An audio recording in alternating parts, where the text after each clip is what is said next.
Koalicija je prejšnji teden predstavila zakon o prostovoljnem končanju življenja. Mogoče tega niste opazili, zaradi tega, ker je bilo samo 2 uri med glavnimi novicami v dnevu, pa tudi zaradi tega, ker na zadnje čase bombardirajo z raznimi bizarnimi zakonodajnimi predlogi. Ampak ni prav, da je tako, zaradi tega, ker gre uveljavljanje ali pa zakonjenje evtanazije zelo globoko poseže v neko družbeno dojemanje človeka, v neko družbeno dojemanje človekovega dostojanstva in človekovih pravic.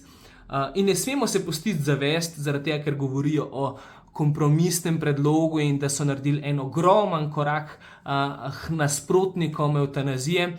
Pa tudi ne smemo sprejeti tega, da ima zaradi rezultata na referendumu vlada kar avtomatski mandat strani ljudi. Zakaj? Zaradi tega, ker nek posvetovalni referendum je samo ena zelo draga anketa za tistega zakonodajalca, ki piše zelo nejasno zakonodajo, ali pa za tistega zakonodajalca, ki ni sposoben sprejeti odgovornosti za to, kar je dejansko sprejel.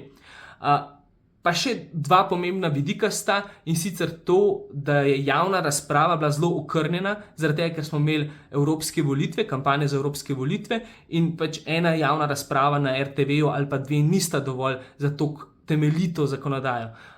Pa tudi je bila v bistvu tematika zelo politično toksična, zaradi tega, ker se je niso lotevali, ker tudi politiki in politične stranke niso vedele, v kakšno smer jim bo to koristilo ali pa škodilo.